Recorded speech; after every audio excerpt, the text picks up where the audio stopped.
दे कामरूपिणी विद्यारंभं करिष्यामि सिद्धे भवतु मे सदा वसुदेवं सुतं देवं कंसचाणूरमर्दनं देवकी परमानन्दं कृष्णं वन्दे जगद्गुरुम् Hari Om. Namaste. Can someone recollect what is it that we saw last? I request our admin Minelji to share in the group that the session has started.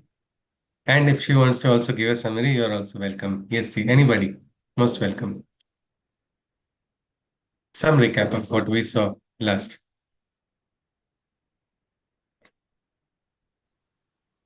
All right, Umaji is taking the lead. Yes, please. Realization of the Brahman. Brahman is the vehicle. Upanishad is the vehicle for illumination. Brahman is the base, and to recognize the existence and acknowledgement of Brahman, Hmm. the entire world is enveloped by Ji. Brahman. Ji. Sacrifice the ownership Hmm. and the joy of sacrifice. So yeah, Uh, the joy part. We have to enjoy the sacrifice. Sacrificing to the divine, there's a joy in that. We must experience it. Okay. Even in relationships, for that matter. Yeah. Yes. We cannot take the credit for the divine's work. Ah, yes. We are only the medium or the instrument that Yes. the divine Yes. uses to get the work done. Ji. Experiencing the moment, Yes. And the second and verse then talks about living 100 years. Jiji vishe tam sama. Tam sama. Means our yeah, aspiration is to live a full lifespan with this state of mind in engaging in karma. Karma is established as an important aspect. All right, Ji. and we will have to surrender to the divine for this entire 100 years. And if we try to, take our lives much before that, then Ah, the Atma will take a rebirth. The Jiva will take a rebirth, and then okay. we have to. Yeah. So the second part, it was like a warning, Asurya Namate Loka Andhena Tamasa Vrita, where somebody who is going to take this step of suicide, who is going to take the step of ending one's life, someone who has already disconnected from the Brahman, isn't it? Somebody who thinks I am not, I am different, my experience is not the divine, I am separate, I want to end. Such a person, it is a warning because the journey does not end. The sanskaras are created, it goes in that further direction. And these are the planes which are the nether planes. Means this loka which we are living is called Bhuloka, Prithvi Loka. Or rather, this loka is Iha Loka. That loka, which is the other one, is called the Paraloka. There are different names. In the Bhagavad Gita 8th Adhyaya, you have something called two different. The yogis are conscious, so they know it's as if two gateways are opened at that last moment. They are conscious, so conscious that they know when their last moment is going to come. And at that time, they choose whether you go by the Shukla Marga or the Krishna Marga. One is the Marga that leads to moksha, another is the Marga that leads to rebirth. I think we have heard of Bhishma. In his last moment, he waited for a particular moment, isn't it? He was waiting for a cosmic alignment also. Meaning this, there are so many factors that are governing that journey also. There are forces at play, there are forces of these positions of this. Yes, Ashaji wants to add something. It's about it talking about Uttarayan at the time. Yes, yes, Uttarayan and Dakshinayan, when the tilt is there towards the sun and when the tilt is away from the sun. That also is making a difference, and Bhishma was aware of that journey. We had it asked, what was he waiting for? So that is the right answer, what Ashaji said. Uttarayan. Somebody said he was waiting for Bhishma Ekadashi. That name came afterwards, isn't it? So anyway, so this aspect of journey, so we are in a, what we can say, it's like a continuum. Our soul's journey, the Jivatman, is there going through multiple cycles, birth after birth. We are not conscious of it. And now we'll come to the question. I think Sudhakarji, just once more, sir, if you can, you had shared that question in the group. We'll look in light of that question, sir. Yeah, please. What? Yes, sir. Please tell me, sir. What was that question, sir? A question is about some threshold questions. If it gets answered, it will be much easier to pave the way for the path towards reaching or understanding or um, uh, to know who is Brahman.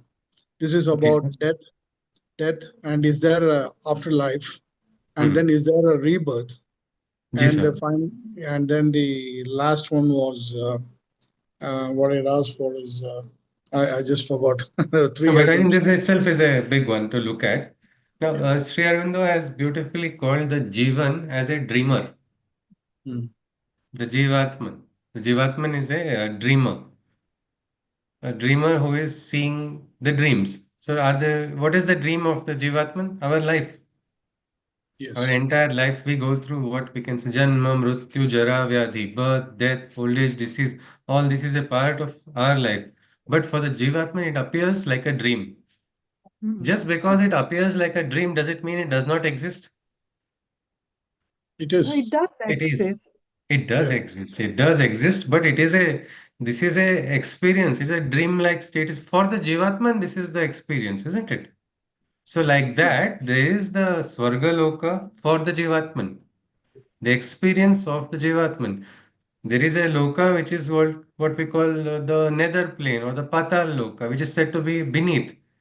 Beneath, or here we see Asurya Namate Loka, the sunless realm. What is the sun? Sun is illumination, sun is light, sun is truth. So that is that realm where this soul is away from that truth.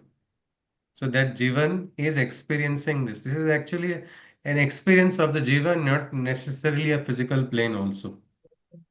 Means the aspect of a physical plane of hell, physical plane of heaven, it is actually a metaphysical plane.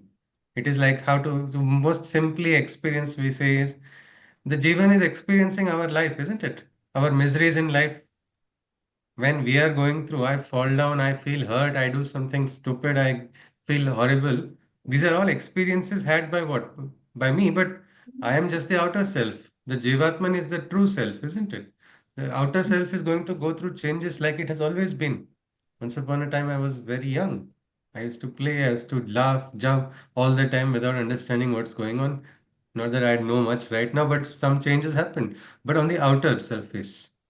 For the Jivatman, it is going to keep watching me. It is going to keep watching me till my last moment also. And interestingly, I am going to, this Sharira will be shed, but the Jivatman will continue. So the Jivatman is getting an experience. How to say it's like, but it is going to get an experience for it. It is real, no? We just said that the life is real. So for Jivatman also, it is like a real experience. So here it's something like Jivatman is not going to be free. The Jivatman is going to experience a little bit of a turmoil. That is the loka of the Asurya. I mean, it is turmoil is what for me current turmoil is, say if I'm searching for knowledge, searching for light.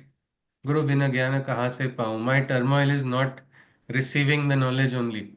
That itself is a turmoil. So this Jivatman, which is going to, it is like how simplest ways. I think all of us have had dip ice creams, isn't it? The original ice cream is there, it gets a coating. So the experience which is there on this outer experience of life is like a coating which is covering that Jivatman. So something like now the nether planes, what we are talking about, this is the experience of loss of higher consciousness. So the Jivatman has to go. For example, say somebody feels, I am going to escape. This life I've done a lot of nonsense. Next week I'll have fun, no problem. I'm going to fool. No, you cannot fool the karmic cycle, isn't it? It is simple. A lot of people have tried to say that. Who knows what's going to happen after death? Runam krutva gritam pibet. This is Charvaka's one aspect. Nobody has to dismiss the entire thing without studying what Charvaka has actually said. But meaning is runam krutva gritam pibet means borrow, take money from others and drink ghee. It was the who knows what is going to happen afterwards. That is just one kind of one darshana. It is also accepted as a darshana. But look at it practically. Can we escape? Can we escape by just incurring debts? Maybe I will escape, but next in kin, somebody's money. If I don't have next nobody, I don't have nobody next to me. Yet the karmic cycle is not broken just because I have escaped. What is going to happen is there is somebody who has lent me the money. That person is going to experience this turmoil only. It is not something which is going to get over.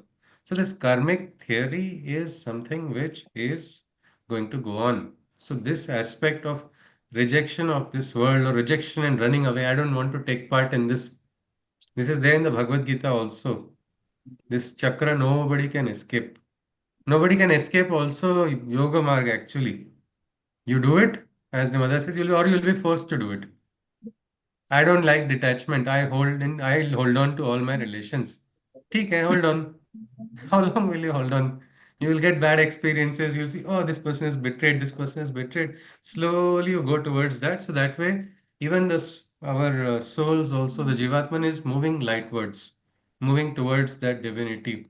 Means in the Rig Veda also it is described about how we can say this Sahasra Rashmi Shatadha Vartamana Purusha Prajanam Udayatesha Surya towards light. These little like light rays of this goddess Usha is dragging those souls towards that.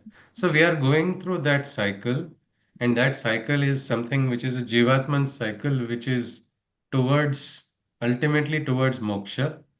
But these kind of actions are going to create difficulty or hurdles. Even in the 8th Adhyay, both margas are told. One is the path of Shukla Marga, which is the path which is going towards moksha. There's another called Krishna Marga or the dark path, which one is a light path, one is another is a dark path. The dark path is the path which will again bring that person back to earth to continue the cycle. There are two routes. Both these routes are leading somewhere, but ultimately the yogi is going to transcend. He is going to surrender, or she is going to surrender to the divine. Let the divine choose my route. Why do I have to worry about it when the guide is there? It is simple. It is like that. So here, this shloka, if we just look at it in light of this, the question that Sudhakar has told actually requires quite an in-depth discussion or even study. But since we are looking at it in the light of this Upanishad, the third is the warning for those who are trying to just escape thinking nothing will happen. No, it's not like that. Just because we try to pull ourselves out of the equation, the universe's equation is not going to change, and there's no escaping the karma bandhanas. So it continues. That is a warning for somebody, someone who is trying to walk out of the chain, because you cannot. The only way you can be is you can become, you want to break your bondage, become Jivan Mukta, but not extinguish the flame of sacrifice or yajna of the divine which is going on. That is what. Otherwise, you're not killing the soul. The soul is not killed. It's the sharira which is destroyed, but the journey goes on. Yes, sir. Is it covering some of your questions, sir? Yeah, to some extent, yeah. Thomas. All There right, are sir. more All right, questions sir. coming up, but I don't think that's the right appropriate forum Fine, sir. at this Maybe in the end of the session, if it doesn't get covered at the end of these 18, we will look at it certainly We look at at the it end of certainly. the 18, because there's going to talk about manifestation and dissolution also, the ignorance and light also, what is Vidya, what is Avidya, dualities. This Upanishad's job is only to bring about a what we can say union of this Upanishad. I just heard today one very senior person talk about it. He said this Upanishad can make a person who is on his deathbed also get up. I want to do work. If I have one day, I will do one day work. This is the type of the Upanishad which is bringing about reconciliation and pushing everybody into the field of action. So I think with this, let us further enter into. Somebody wants to ask something? Oh, sorry, it's my own voice playing from the elsewhere. Yes. So we Hari Om now enter. Sutraji. Hari Sorry, Om ji, namaste, bhai. sorry, Do you want to ask something? interruption. No, So no, sorry you required. mentioned Please, yeah, please tell. you Yes. mentioned about the Upanishad, like about just now. So what is the name of the Upanishad? That one? The one we are looking at, it's Isha Upanishad. No, no, no. It just you mentioned that like from the deathbed also the person gets up and That is the Isha Upanishad. This is oh, Isha only. this one. Oh, Isha. He was telling oh, Isha's power is that. This is the oh. very, if at all, this it was Dr. Alok Pandey, one of the eminent speakers on Sri Aurobido's philosophy. So when he was talking about this, he talked about in a talk that he had given, that this is that Upanishad which will, rejuvenate a person, will suddenly, because it gives a direction. These are all principles that are being introduced to us. And the power of a principle is in the person who applies it, isn't it? In the practical application. Otherwise, we have so many principles. So Thank many you. principles. If we can make it into practice, then it makes a lot of difference. So let us continue. Thanks. Yes, ji. So now, if we see after the warning, this is what Sri Aurobindo has called the next movement in this Upanishad, which we are calling the second movement. She has also called the second movement. Why are these moments important? It is beautiful when you understand the flow, because then it's going to make it completely, the entire plan of the Upanishad can get well understood. So the second moment it starts, it is something very interesting. Aneja dekam manaso javiyo nainad deva apnuan purvamarshat tad dhavato jnanatyeti tishtat tasmin apo matarishva dadhati. I just repeat it once more. Aneja dekam manaso javiyo nainad deva apnuan purvamarshat tad dhavato jnanatyeti tishtat tasmin apo matarishva dadhati. Fixed firmly, its meaning. Fixed firmly, yet faster than mind is its tread. It is beyond the gods. Yes, somebody wants to add something? Is it? Okay, No, let's continue. sorry, I'm coughing. No, no, Apologies. no problem, Jim. Yes, take care. Yeah. Fixed firmly.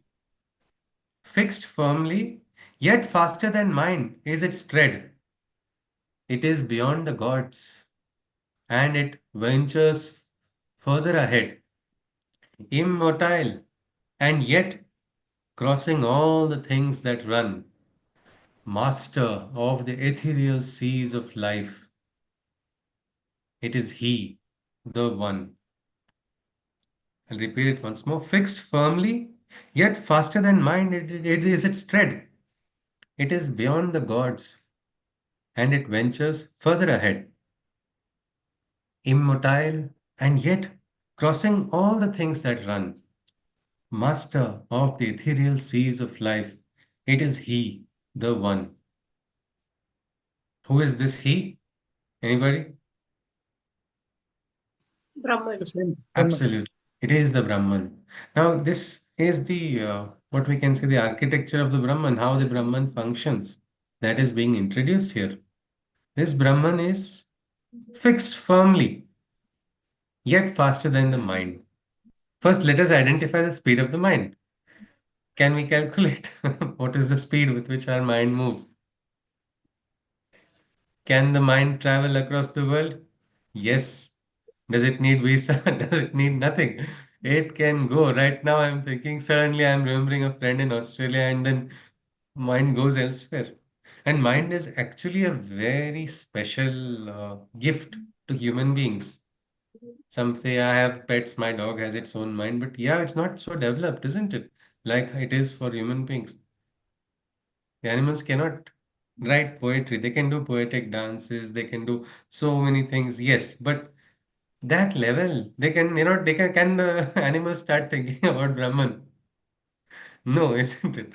It would be interesting to have a workshop conducted by some animal talking about Brahman, though.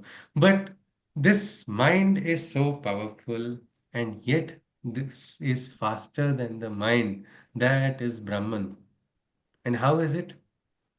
It is fixed firmly, and yet it's faster than the mind. It's traveling also. Now, this is a big uncertainty, isn't it? Or is it certainty? It's a yes, Shashiji, you want to say something? No, no, sorry. Okay, fine, no, no problem. Yeah. So, but it's an uncertainty, isn't it, on the Brahman? But what is the use of being told this? Like even in the Bhagavad Gita, we are talked about was some metaphysical truth. There's an inverted Ashwatha tree.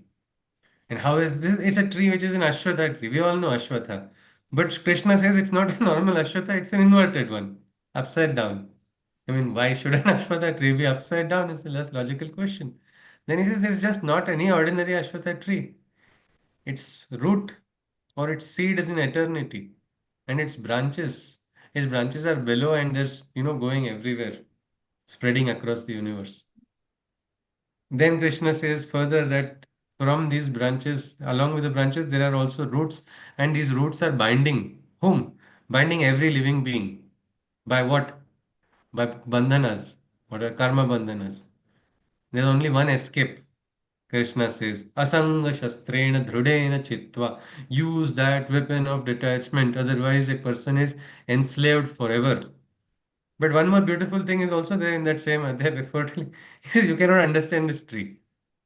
The question is, why did you introduce the tree if you cannot understand it? What is this logic? Is it if you can't convince, confuse? A lot of people follow that, isn't it? Especially in the marketing. You can if you can't convince, confuse. So is this what these texts are doing? Even in the legal profession, they do that. Huh? Hi, okay, sir. You have that experience of the in the legal profession, people follow that. If you Yes. can't give the so are these also all these texts also If trying you to can't, confuse us? if you can't convince the judge, confuse him. That's what he said. You are not in the you are in the legal profession, sir? That's right. Okay, I hope no judge is hearing this. Let them know. They do. They know that very well. Okay, so this is a non-known fact. All right. No, So, but are these Vedantic texts also following the same thing then? Are they confusing us? It's faster than the mind and yet it's still fixed. What is the reason? Can uncertainty, have we heard of any use of any uncertainty? Do we have any principle for uncertainty? Anyone? Life itself is uncertain. Okay, life is uncertain. Omaji is saying, okay. But what is the use of the uncertainty creates trouble, no? Instead of Shanti. It But creates then one, Bhranti, we can say. Yeah, Shashiji but is saying then one, something. but then one strives to understand. Just Okay. being unsettled in oneself. If Yes. one wants to then bring peace, one tries to Yes. understand what's going on, and that Yes. is a journey in itself. Yes. Sometimes Yes. short, sometimes lifetime. Yes. Yes. And I think in physics also we have an uncertainty principle, isn't it? And it's having a lot of practical applications when you become conscious of that uncertainty.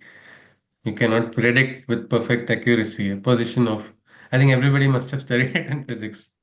You cannot, the position as well as the momentum of a particle, which is an atomic particle, subatomic particle. Because if it is here and you try to reach there, by that time you reach there, it's already elsewhere. You send a yes. light from, so it's something like that. This Brahman is also very much similar. This Brahman is beyond what we call the mind. And it's traveling faster than the mind. Not only is it traveling faster than the mind, it is even crossing the gods. Naina Deva Apnuvan Purvamarshad. It is beyond the gods and it is going ahead, further ahead. This because it is beyond the gods also. So this becomes very difficult. Who can think about the gods and their origins? Only somebody like Sri Aurobindo can when he writes Savitri. It was the hour before the gods awake. That's how it begins. Well, the mind, it's so difficult to go to that particular point, but you see, gods are also part of this Jagat, isn't it? Yes or no? Yes. Yes. In this, and there is some principle of if you see this, there is one principle of the Jagat that is the movement. We say sansara is a cycle, no? We are going through a life cycle and continuous movement is there. Just like everywhere the planets are revolving, the life, there is constant movement. Even in, we saw in the first sloka that even inanimate objects also are having the Brahman and there's a movement happening inside. If you look at it on the, you know, atomic level or subatomic level, you'll see that the movement of energies. So gods also are moving. Gods are also moving. Gods are also progressing. Man is also an evolving God. We're moving towards that status. What is what we can say? What God is to man, man is to dog. It is so simple as that. If you see a dog, if we have pets, we are like Bhagwan for the pets because any season we are correctly, we are going to provide them everything that they need. Sometimes ice creams are also given to the pets, and dogs are so happy. Oh, they have made something miraculous. How did this happen? Because that is a high state of consciousness for the dog. It cannot understand beyond that. Like that, gods are also beyond us, but this factor of the Brahman, which is greater than the gods, which is moving faster than the tread of the gods and beyond the reach of the gods. Kathopanishad, the young boy Nachiketas asks the god of death this question. He says, I want that truth because he is convinced Yama. Yama is also pleased. And Yama is also afraid. I don't want a curse of this young boy. Yeah, I've made him wait for 3 days. So he says, I'll give you three boons. And in that first boon is something, we'll not go into the details, but there's one boon when he asks, give me that knowledge. He says, see, Yama, you are not there in Swargaloka. So what is that secret which makes you not come in Swargaloka? What is that truth? And then there is yet another truth, that truth which even is not known in that loka also. I want to hear that truth because that is the highest. There is this principle, and that if we understand, that is the Brahman. The Brahman is that Purusha, Prakriti is the moving Jagat, it is the force of movement always, everywhere. You see, how is Purusha? Purusha is stable, no? Purusha is fixed. That is the Brahman. The Brahman is fixed. The Brahman is fixed and Prakriti is moving around. We can call it Shakti, we can call it different names, but these are the components of action and movement. And yet the Brahman is also beyond this. So it has this quality of being firm, but because it is also firm, because why? Prakriti and Purusha, the division is not there, no? Prakriti is what? The executive component of the Brahman, of the divine, of the Purusha. One is that component which is creating, one is the component which is manifesting. So in manifestation, there is always movement. No? How is best example would be sometimes the creator, the founder, and the executive officer. It appears like the executive officer is doing everything, but he's executing the plans of the founder, isn't it? It is something like that. This relation of the Brahman, of its Brahman is stable. And yet, in its stability, also the Brahman is vast and so expansive that these fast moving forces also cannot reach that status of the Brahman. That is what this verse is talking about. Beyond, absolutely beyond that is that Brahman. That's why it's immobile. And who is it? That Brahman is the master of the seas of life, Mata Rishwan, the master of life. That is another name of the Brahman. Who is the master of our life? When we realize it, we become free, isn't it? When we realize this, it's a simple thing, it's a simple aspect. Who is your master? No, no, I work for this person. Aye, but you work for that person, but is that person your master? Or is that master the supreme one? So that is the Brahman who is beyond all of these. Even what we understand, the Devas, well, this Brahman is transcended that. So the second part of this Upanishad is actually something which this Upanishad starts off by introducing this concept of the Brahman. If we look at Sri Aurobindo's words in the Life Divine, we just look at a quote from Sri Aurobindo. To arrive at some mental conception about God and ourselves and the world is an object good for the intellect, but not large enough for the spirit. It will not make us the conscious sons of infinity. This is something. Trying to fully understand this concept of God, ourselves, world. It is a good, interesting concept for the mind, good for the intellect. But it in itself is not going to give us the full realization through the mind only. It will not make us just by thinking, are we going to get realization by thinking only? No. Anybody? If it was the case, There would be no need for any action. Everybody will be like, yes, let's think. Let's think. Just everybody sits and thinks only. But no, this action. That is why this Upanishad also, you see, they talked about something, the Brahman, and immediately talked about karma, about action. So because it recognizes the limitation of the mind, it is a teaching for us also that yes, just by mind it's not going to happen. One more quote we just look at before we go to the next shloka. Sri Aurobindo has talked about in his letters on the yoga, one way to overcome this mental limitation. What is this mental limitation? It is because the logic of the mind. No, but mind has a way of functioning. How does my mind function? It functions on the basis of my cumulative experiences that I have had in life, based on what I have understood, what I have learned, probably some past history, some cases happened, that some things happened, I understood it, and based on that is my understanding. But can my mind understand and grasp everything? It is not, because it is far too limited. So for that, I will also have to learn to, surrender to that by keeping my mind as one of the first, what we can say, casualties. Ki chalo, there are things beyond my mind. Let me not consider my mind as supreme. Let me recognize the limitation of mind. Then I may understand what are the other planes.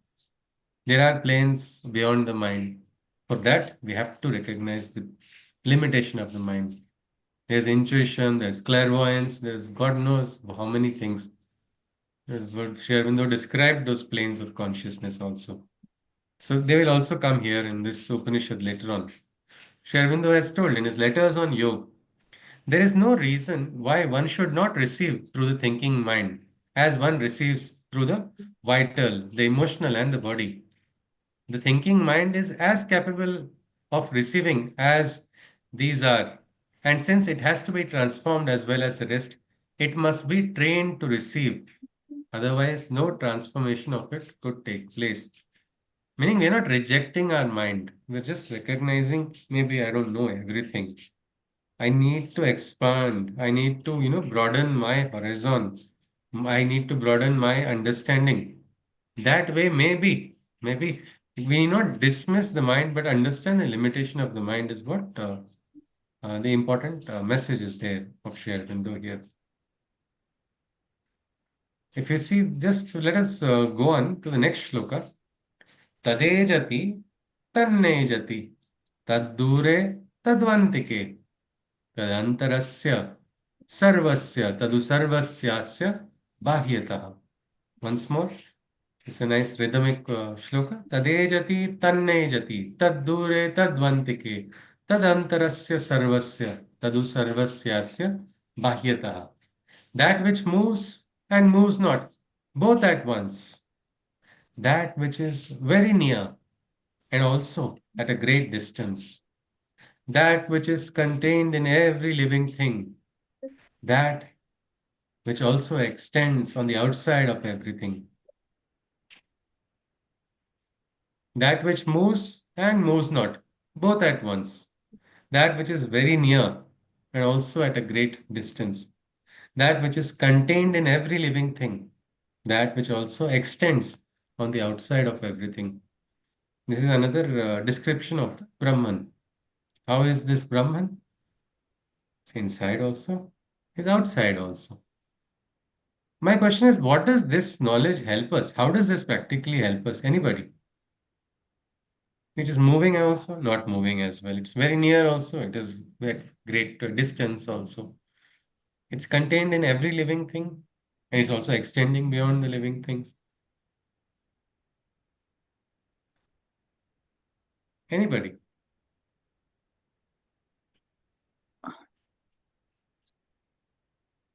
Yeah, please. Alpana ji is adding something. Please unmute, ma'am. Yes, ji. On the I left, Hello. bottom I left just corner. We'll come to you, Shashi ji. Just one moment. Alpana ji just started. Yeah, I okay. just wanted to, I was reflecting on it. I just understood that God, whoever, that this Brahman is extremely powerful, and I'm not able to visualize because it has all the gunas, what you're saying. It can Okay. move also. It is fixed also. It is it is beyond the gods also. It runs Gunas in the faster sense than, we can call them qualities, isn't it, Ji? Gunas yeah, are gunas, yeah. okay, Gunas means qualities, yeah. Okay. qualities. So And it's he so is powerful. Like a few years, means like 30 years ago, we could not imagine a mobile phone. Now it has become a right. reality. So Yeah. similarly, there's something which Okay. we are not, and no one is able to describe it also. So the Vedas Ah, also say, na, how is God? He is not like that. Neti, neti, neti. That is what Neti. he's saying. But they are Ah, not able to tell, that, this is okay. God. This is Ah, what I understand. that's wonderfully said. The neti, neti, Yeah, that is one technique. yeah. Anupalabdhi, not this. I think Not this, Sudhakar not sir can this. say Not in only this, legal not also. only this. It has You got want to prove everything. someone is innocent. Hmm. First, see, he's not guilty of this, he's not this, he's not this. My client is like this. Now you have to let the client go because you have Hmm. eliminated all the accusations, whatever have been labeled. So something like that. Neti, neti, neti, as Alpanaji said, that is right. See, So not only he's this, not only this, I am not able to describe that Brahman completely. So, he's so got too many many words. gunas, Yeah. but he is So also gunatita, beyond he's the also gunas as well. Gunatita. Exactly. Absolutely. Yes, I'm yes. there also, All I'm right. not there also. That is what even Yes. Krishna says. Me aahe and Yes, I'm yes. not there. Yeah. Right, right. All right. Thank you, Yeah. Alpaji. Okay. Yes, Yeah. Shashi, you were adding something. Yes, ma'am. No, I was just going to say, for me, my understanding is the bottom line for me is the more I know, the less I know, because there is no ceiling on it. Ah, right, right. That's a beautiful understanding, isn't it? And this is something very nice I have seen when I was in school. When you said you didn't know, you would get in trouble. Our teacher used to scold, you'd be sent out of the classroom and, hold your ears or stand out. That was the punishment. But after I finished my college, maybe first few years, it was a problem. But I think after some, now it's been many, almost more than a decade. Now every time we say we don't know, we say, oh, you are so humble. People are, it's actually a natural thing. When you don't know, it's a simple state where you really don't know, and that creates the ground for knowing. If you study the Kena Upanishad, it is who can know? Someone who does not know, isn't it? Who has the potential for knowing. Only somebody who's already feeling I know everything, that person cannot learn. That person cannot grow at all. Krishna also says, Dadami Buddhi Yogam means by divine grace you will receive the higher knowledge which is beyond the mind. But who can be given buddhi? Who has lots of it or who does not have it? Somebody who doesn't have it can receive, isn't it? So this aspect of the Brahman supremacy, you again establish that this Brahman is something which is very, it's like I think Alpanaji said, not describable, but if we want to give attributes, well, these attributes it's inside also, it's outside also, it's moving as well. Now, how do we relate to it is we become conscious, you become quiet. These are verses which are to be meditated upon. Because the more you meditate, the more realizations you will get. Principles are there. But how do you apply the principle into practice? Simple. Recognize, if you recognize the Brahman is everywhere, no place is going to be a place where you are going to go where Brahman is not there, or the higher truth, fundamental truth will not exist. Is there going to be any place like that in the world? No. When you are ready, you are ready to become a universal person. That is how you can become a Swami Vivekananda, going to Chicago, my brothers and sisters of America. Who taught him that? Well, that was a perspective which had become so broad. Broad from what? From understanding the overall, underlying oneness, that highest truth. When you realize this Brahman is there, the Brahmic element is there, that itself gives a big freedom. That gives a understanding that this is that fundamental truth which is even greater than the gods, and you are trying to connect to that. You are trying to experience, you're trying to understand. Means that there's this Atma Shatakam also we talked about Adi Shankaracharya at the young age. He was asked, who are you? He went on. There's also something called Dharana Mantra, which I'm yet to find out who has composed it, but it's a beautiful mantra. I got it from somebody, and that person also asked me, where is it from? I don't know who composed it, but the words are so beautiful. Swena swasmin swayam brahma, swe mahimni swano bhutam, satyam jnanadhanam, praptam paramapadam. It's so simple. Svena swasmin swayam brahma. That is the beautiful understanding. And how to get it practically? Well, in last part there is Chit Kalyanam Hridaye Nityam Sevya Seva Seva Karahitam. I'm always working to purify my inner consciousness. I'm trying to become better. In my heart, always is that aspiration to become better. When you have that aspiration, is there going to be a limit? Okay, I have become better according to this particular standard. No, there's no limit at all. And you are going to keep progressing, keep evolving, keep getting better. What is going to happen? Naturally, you will reach that state of highest consciousness. It is so simple as that. So to recognize that that is there, that is one important aspect which this Upanishad is also pointing out. Immediately look at that. This is the place, this is the light, this is the sun. This is not just the sun that you have to see. This is the sun which you have to become. You have to also become illumined like that. Because there was a time when everybody had to become free, isn't it? When was it? That was when we were being ruled. We were being ruled by foreign forces. Then everybody said it was like that. How Lokmanya Tirak Maharaj, he had told, Swaraj is my birthright. I shall have it. That became a mantra for everybody, isn't it? Why? Mm. Because that realization was got that yes, this is that here, this is that aim that must be realized. Like that now we are free, but we're not that free. There are areas where we are not free at all. And the only way we can become free is by getting realized, self realized. The person who becomes free will be able to set another person free. It is as simple as that. But we have to understand, no, what is that freedom? And that will come through realization or anubhuti or sakshatkar. So maybe we can all take up a slogan of our life as a motto. Sakshatkar is my birthright and I shall have it. Why are we waiting for one more janma? Ki no, no, no, this birth it will not happen. It will happen after I ask somebody to calculate. To that person Jyotishacharya calculated that after 8 births on this particular day only you will get realization. I don't think any Acharya who is also aware of this proper Shastra also will ever make such calculation because that is our Bhuloka which is always moving. Sakshatkar can happen anytime. We might be just one spark away. But that aim has to be there, and that is what this Upanishad is doing for all of us. Keeping that, I want to get that realization, I want to become free.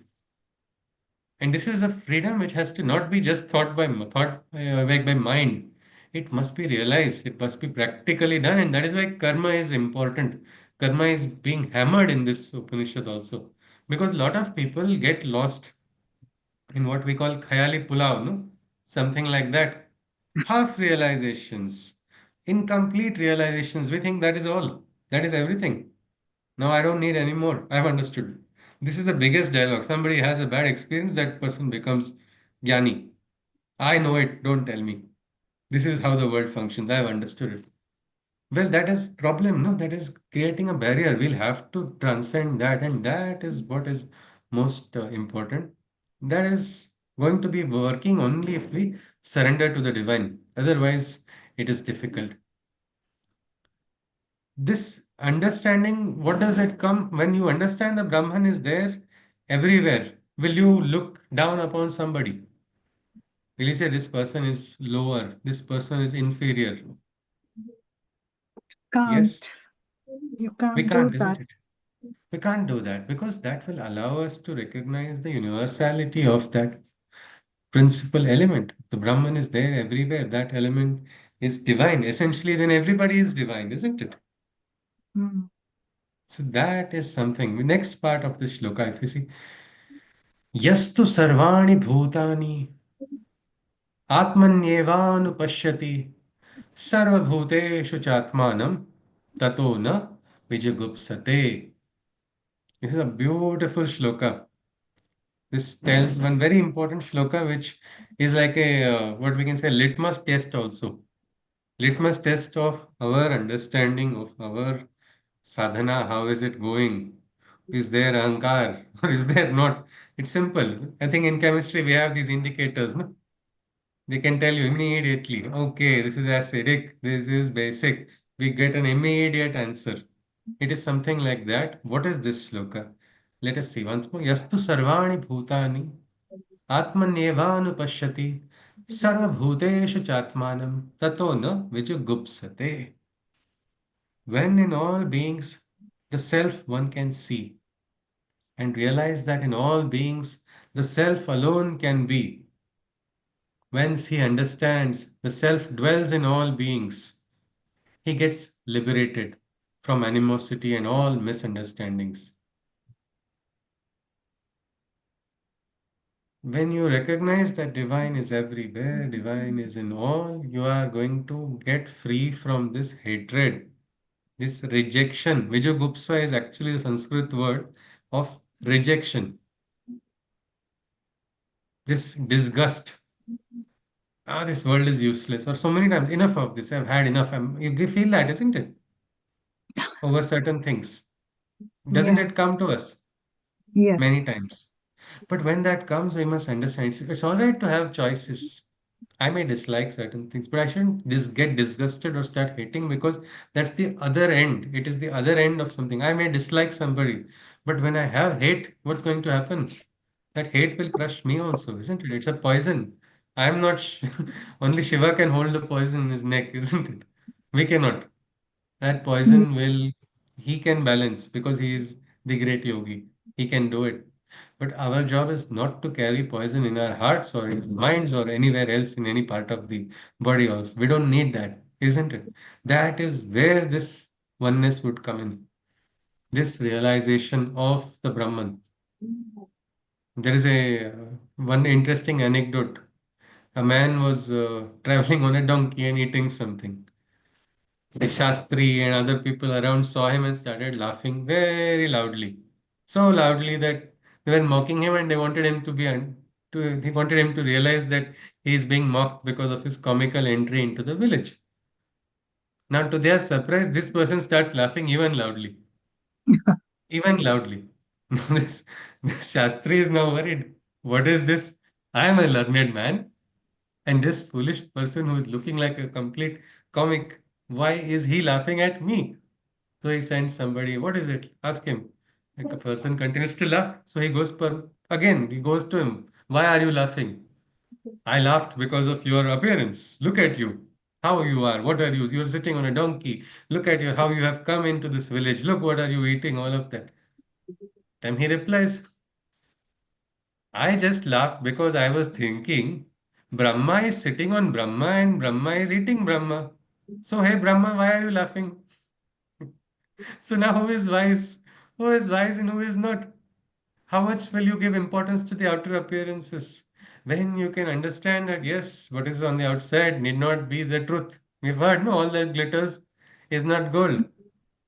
Sometimes appearances also are very deceptive. So this aspect, a person is not judgmental also when a person understands. And this principle also is very important, and it is there in the Bhagavad Gita also.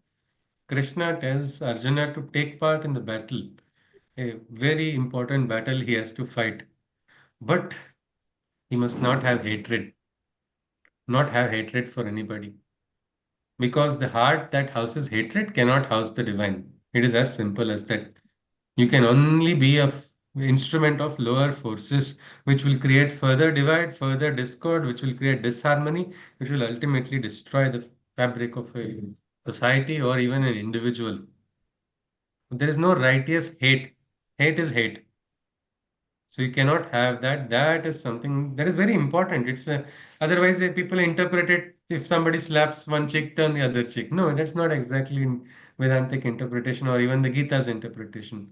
Arjuna talks about Arjuna is told about rising, isn't it? Rising, upholding his duty, but not driven by hate, because that is absolutely that kind of rejection. A lot of times when people understand the Brahman, they get a material rejection of the world. I don't like this. This world is also like this. Enough of this. I am not interested in this material world. A lot of people say that. Is that rejection a valid one in light of this Upanishad? No.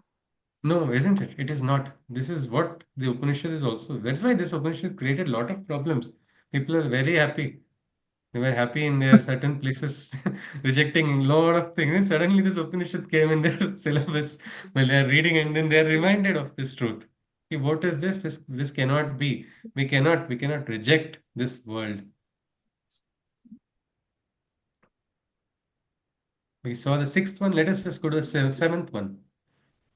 Yasmin sarvani bhutani atmaiv at atmaivabhuda vijanatah तत्र को मोहः कः शोकः एकत्वम् अनुपश्यतः यस्मिन् सर्वाणि भूतानि आत्मैवेवाभो विजानतः तत्र को मोहः कः शोकः एकत्वम् अनुपश्यतः. When the gnosis of the self's existence in all beings comes, by the realization the being unenlightened becomes. Where then can the delusion or sorrow exist or be, when in all beings a oneness he can see? Where is that moha? Where is that shoka? Where is it going to come from? Meaning your opponent is also a participant in the Brahmic plan. Who knows, God has kept that opponent for a purpose. We don't know what that purpose is, but when you get this is also talking about anubhuti. It is not just a mental realization we're talking about. It's not some kind of positive psychology just being told to boost our spirits. It is a full conscious understanding. It's a principle. When you are truly able to see oneness. This is difficult, isn't it? Can we see oneness between friends and enemies? Anybody? Not really. The only similarity is we're both humans.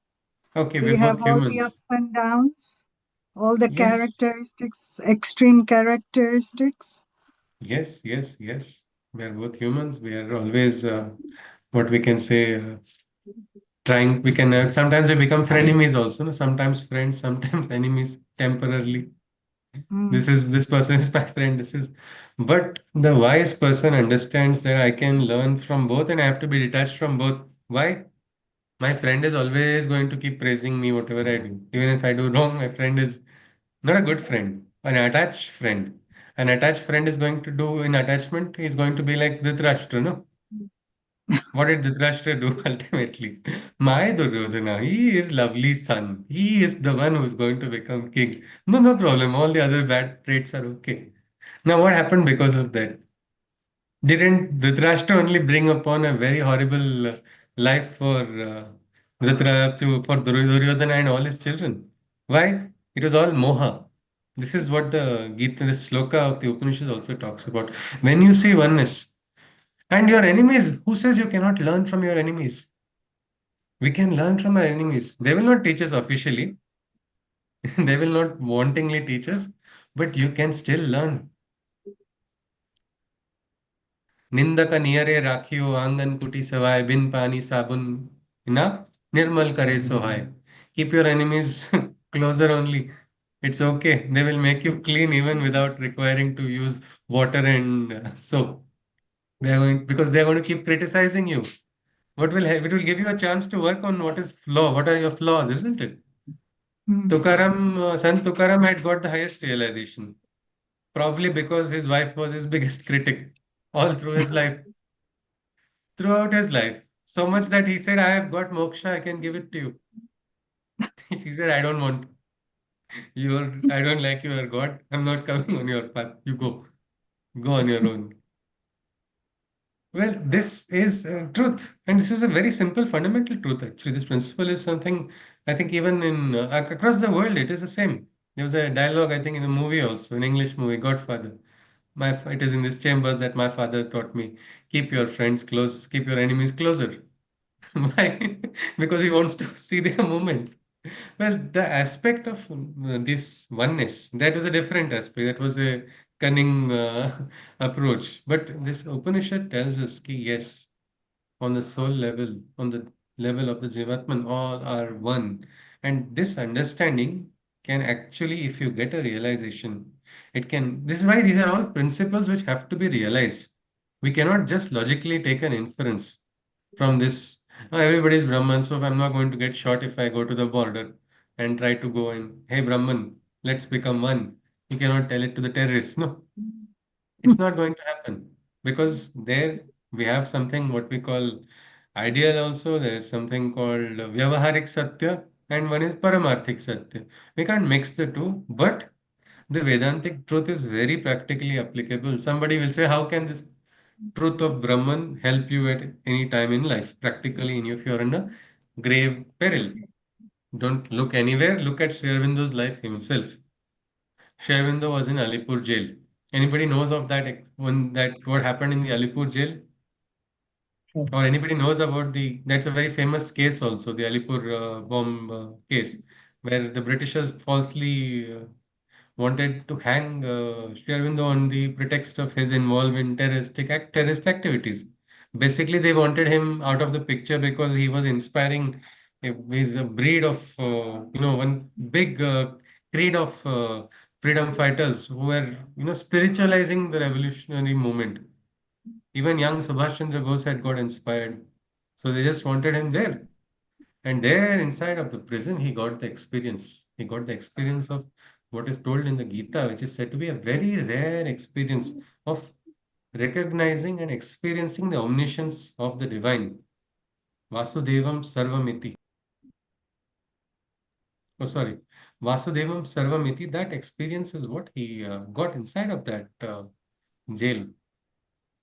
Because if you see, it's very difficult. He was in a prison 6 by 9 feet. It was back in 1908. Bharat's freedom was actually not yet guaranteed. Nobody knew what was going to happen. And such a great person who has such a big vision for the world, he was being stopped by crude, raw forces of this plane. No? Where are the ideals and where is this aspect? Where what is going to happen? But that time he understood and he got that experience. And that experience suddenly, because this is the anubhuti, that is the difference. He saw Sri Krishna. He saw Sri Krishna where? Everywhere. That is why that experience is also, if you read his Uttarpara speech after he came out, that's a very celebrated speech. Or it's a speech of the century, definitely. Because that case had dragged on, and that time he saw Vasudeva. Where did he see the Vasudeva? He saw the Vasudeva in the magistrate. He was sitting on the bench. Also, it was Narayana, prosecuting counsel also was him only. Sri Krishna was there everywhere. And he suddenly realized, "Ki now I am being driven by the divine. Now what is going to happen? Why, even in the coarse blanket that was given to him, that was a rug which was given to him as a blanket actually, which was too harsh. There he felt Madhava is there and embracing him. That was his experience.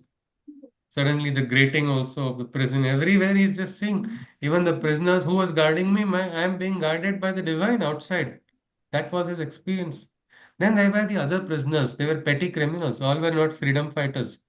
There also he says, in the misused bodies too, I saw you. He saw the divine. And then he got that realization. And he is the one who wrote, it was the hour before the gods were awake.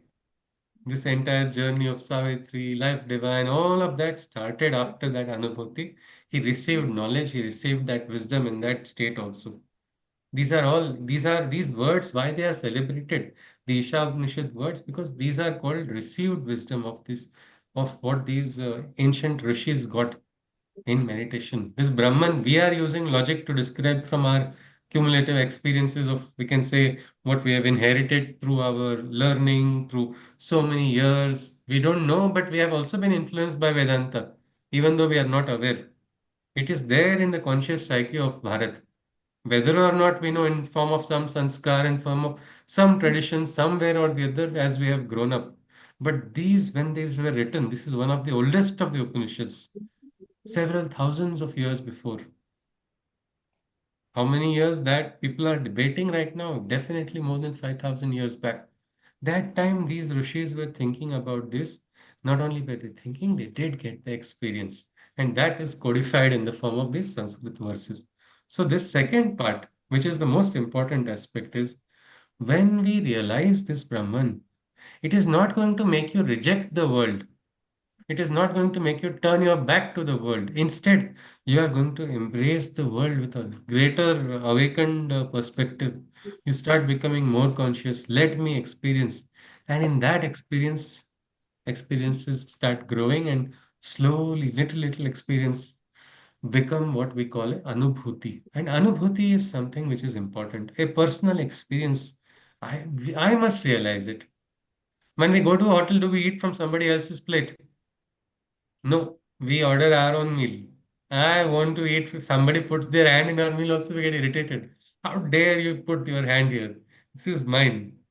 Then why are we seeking somebody else's realization and not trying to seek our own? This Upanishad will give us that momentum if we need it, if we find it. And this is the next aspect. Why it is a litmus test? When you cannot see oneness, there is no justification at all. You are not realizing the higher cosmic element which is present everywhere. You have somehow become oneness in the people also, and again in the material life and spiritual life. We don't have to make that divide. This Upanishad at least breaks that mold. That spiritual life is different, material life is different. What is different there? Everybody breathes, everybody has these indriyas, everybody has their thoughts. Somebody might have some desires in this place, another desire. Again, it is the same thing, isn't it? The the same thing has to be realized everywhere. Gita says it's easier. It is actually you can have a greater realization when you are in this sansara because it's very easy to meditate in a beautiful resort on the top of a mountain, isn't it? But is it easy to meditate in your house? Spouse is walking around, somebody else is coming, complaining, telling this, that, suddenly so many phone calls, work pressures, somebody else, you are like this only, all these questions keep coming, your personal life problems, X, Y, Z. In the middle of all of that, if you can learn to become free, isn't that greater challenge or is it a lesser challenge? Meditating in some beautiful retreat center, it's easy there. But that is the challenge, isn't it? So should we do what is challenging or should we do what is easy? Challenging, obviously. Challenging, isn't it? Low aim is a crime. So we have to aspire. This is what that Upanishad also is telling us. We stop here in this. What is the second moment? The second moment brings us back first, describing about something, some introduction. It is like a hint. It's what we call teaser that is given to us about that Brahman. Experience that oneness. When you get that experience, it's beautiful, different. You will start making compositions. You will make poetry. You will make all stutis. Brahmanda Nayak, Ananta Koti Brahmanda Nayak is one only. I can see that Brahmanda Nayak here also, there also. He only gave me my promotion. He only pushed me ahead. He only gave me that opportunity. It is that cosmic element who is even beyond the adjective of he and she also. He is there, beyond. Absolutely. That oneness suddenly is realized. And when that realization is coming, we have a tendency to get attracted to that light. But in that light, we do not turn our backs to the world. We cannot experience what is vijugupsa, hatred or disgust. You have a bad experience, you start hating it, no? When you get a bad experience, then no, no, this is useless, this is bad, this is hopeless. Again, that's a rejection. That is a creating one more sanskara. It is the opposite of love, isn't it? Hatred. Hmm. That is again one. So here, when a person realizes oneness, it's all right. It's okay. I do not like it. You don't have to like everything. It's human beings. We are, after all, humans.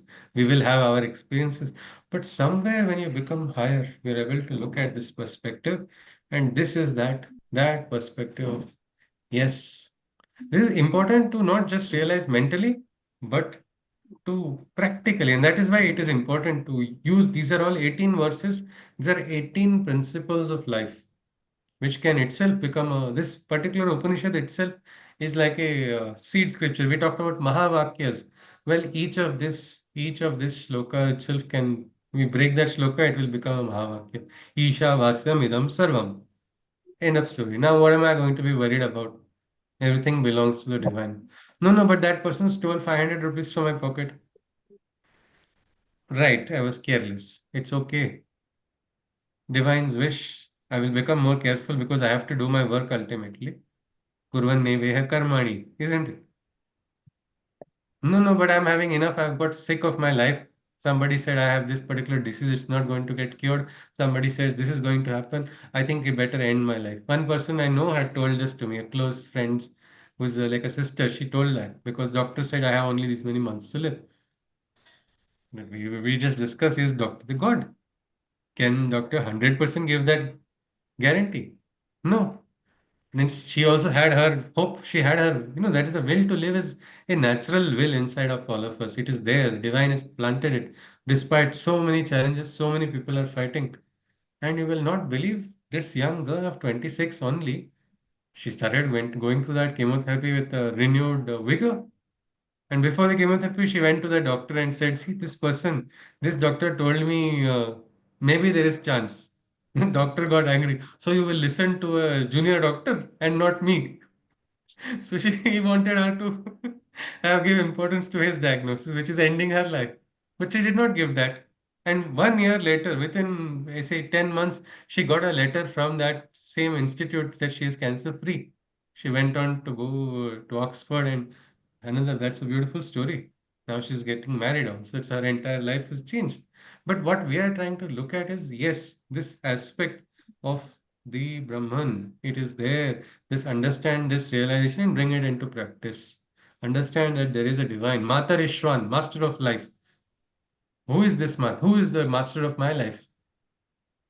Is it somebody else who's giving me some pampering? Who's somebody who is giving me some morsels for me to eat? Somebody who is just pushing me ahead? Or is it someone who is higher? That higher force, that is the system, that is everything, isn't it? That is the Mm. universal system of divine. So again, each of these verses you can just pull out one part. When you get that kaha moha kaha shoka, what is there to be? What is so bad that is going to create a ripple inside of my consciousness? That will again liberate us. So this is the second moment is again bringing us back to embrace this world. This is the Upanishad of the world lover. This is not the Upanishad of somebody who is going to run away from the world and search for somewhere else. No, no, I don't want 5 BHK in Swargaloka. It's okay. Who is going to give us that guarantee? Some maybe unnecessary people. One more moha, no? Yeah, I want to get Swarga. I want to get this. No, let the divine put me whichever loka divine wants to put. I'll go play football there also. Whatever he wants me to do, I will do that. Or I will become his football and let him kick me around. No problem. That is okay. But I'm not going to reject. I'm not going to start hating anything just because I don't like it. It is not meaning that you turn a blind eye to injustice everywhere. That's karma. Karma has to be done. But we are talking about the higher cosmic principle of the Brahman. Get that experience. Try to realize it. Just realize it. And it can be realized if Sri Aurobindo was realized in jail. I don't think our workplace is so bad as jail. Though many people say it's like jail. It cannot be like the jail in Alipur. 6 by 9 feet, full year, dark prison, nothing to do.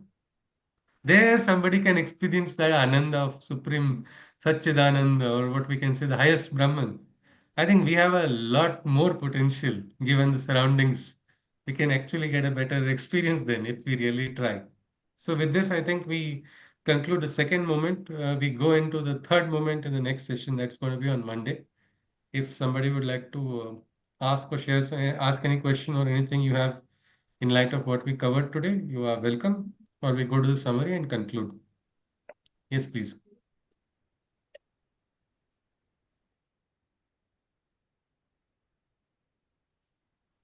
Shushruti, I would Yes, yes. like to. You had just mentioned some time ago that there are different type of satyas, Vyavaharik satya and Huh. Paramarthik satya, and one more which I missed to write down. I forgot. I think I told So you only Vyavaharik and Paramarthik. that is only Vastavik, I two. think. Okay. Huh. Yeah, yeah. So I would like to Vastavik know is, them because many times what I experience is we know the Paramarthik this how to behave. Like I love the world. I always tell my I can't hate anybody or anything because that is going to help my karma, my prarabdha. but do We we try hate to. yourself? Do you hate yourself? No, not at all. So if I somebody just don't want to. attacks you, is it your Uh, job to, because I love the world, come on, here is my back, please no, stab no, me. no. That, I will definitely try to protect myself because that yes, yes. is And very strong. is it only about protecting when somebody attacks, or create an ecosystem which will not allow somebody to attack? It's also that is also actually Yeah, the objective. that is a dharma. That is also a Mm, karma. mm, We have to, that is yeah, a duty towards the self. yeah. The self and all, Oh, and we should yeah, also sometimes these understand. Vyavaharik Satyas are very difficult to digest, frankly speaking. For example, when like I sold my earlier house, and then Okay. now people give money in black and white. I Hmm. was not willing to do this because it's black is like for Yeah. me, no, no, no way. I'll go by the Yes. right path, not the easy Yes. path because somebody. But But with the that is a Vyavaharik free Satya, one. finally I had to accept because otherwise it was not getting sold. If I Okay. this is what where I Maybe. have this Yeah. conflict with that No, it how no, to what we mix the have two. to try to work on that ideal actually. It is that Mm, aspect of, means if you see, we are in a, we have a business, we have to get licenses from the government departments. correct. No, but we get so many oppositions. But if you walk away from that right path, you are going to be trapped like this, andha tamaha pravishanti. You go into that dark place because once you enter into that system, then it's very difficult to come out. I know. So it's a challenge, but the challenge It's a must be fought challenge because then and there you some see Brahman, no? There you see the divine in the what I we experienced in the government office also, all are not one. All are not the worst state of conscious. You find the right Mm, people, they'll help you. And things have happened very nicely also without having to go on the other route as well. So it is actually like now you see here, this is what we can say is this it's actually that is the beauty of the contrast which is there in the world also. This is continuously, you see, many battles take place at all times. You have to face the opposites, but in that opposites, you'll have to find your way to go on the right path because sometimes it becomes mm. challenging, but you have to figure it out. A way has to be like, Is it uh, also yes, sir. is it also a kind of dualism? Yes, now we have to see if dualism is there, then what is the need for Advaita? This Upanishad is about Advaita, non-dualism. But right now it is throwing dualism at us. Later on, we will see two more different types of dualism in the next moment, which is the third one. And then again, there will be the fourth one, which will bring us back. Yes, sir. So I think, can someone summarize, if you can, what is that we saw today and we conclude?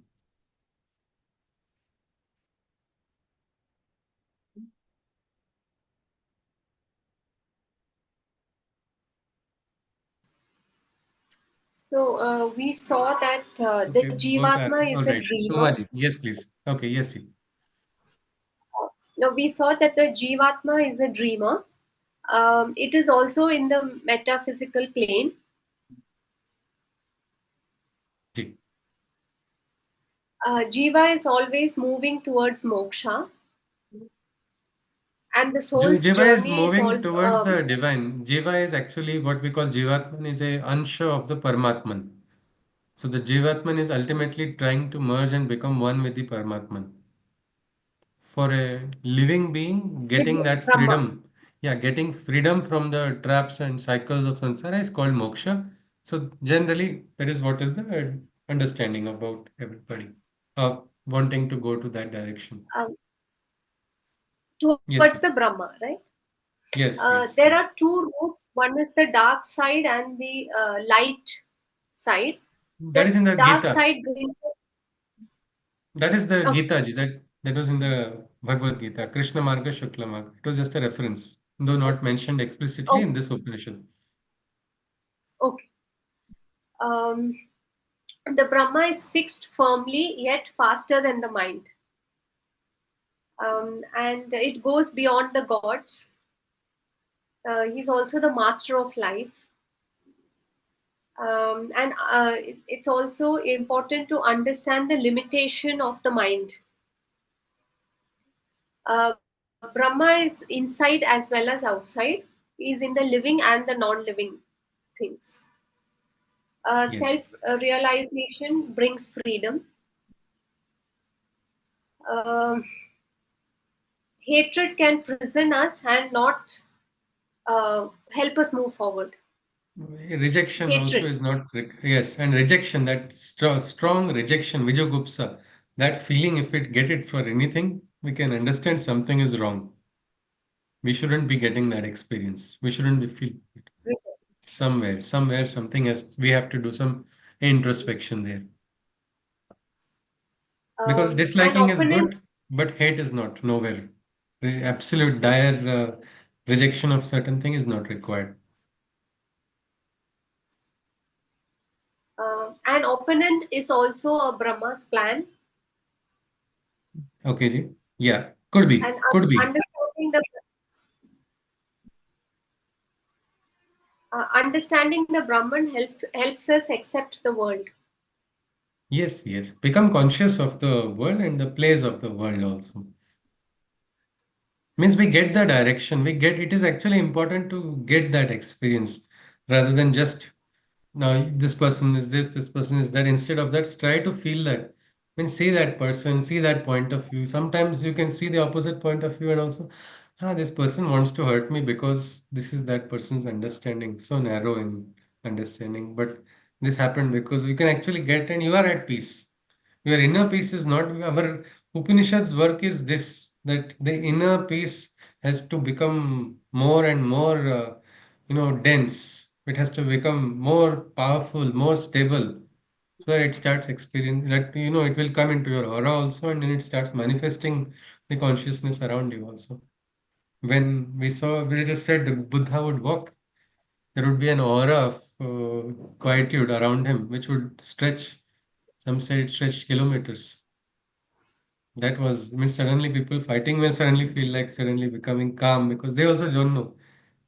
Like we feel sometimes, I don't know what happened. I got angry. I started fighting with that person. We don't know what made us angry. Like that, the opposite also can happen. So for that, the realization must come. Yes, That's all. yes, you're all right. Fine. Chitraji, would you like to add anything more to what Umaji shared? You were also going to share it. So if you want to share anything, you are welcome. Yeah, so once we realize that divinity exists everywhere and within everyone, it eliminates the lower thoughts and emotions of hate, and one becomes truly liberated as he perceives nothing but divinity everywhere. And what we Yes. saw in all these verses is it just allows us to see the world in a perspective of positivity, oneness, and work towards or realize the higher cosmic truth. So Ji, that is absolutely. something. Where is the delusion? Kaha shokah, kaha moha. Where is that delusion? Where is that sorrow over losing? What are you going to lose? Who is going to take anything away from you? That is important. All right, then. With this, I think we can conclude with the Shanti Mantra. Looking forward for the next moment. We will look at it next week. Hari Om. सर्वे भवन्तु सुखिनः सर्वे सन्तु निरामयाः सर्वे भद्राणि पश्यन्तु मा कश्चित् दुःखभाग् भवेत् हरि ओम तत्सत् कृष्णं वन्दे तत्तु पुनर्मिलामः we see again next week namaste Thank you. Namaskaram. Hari Om. Namaste, Hari namaste ji Om. Namaskaram thank you ji Namaste. Namaste Hari ji Om. Hari Hari Om Om. Ji Hari Om Hari Om sir Hari Om ji namaste Hari Om. Hari Om sir Hari Om, sir.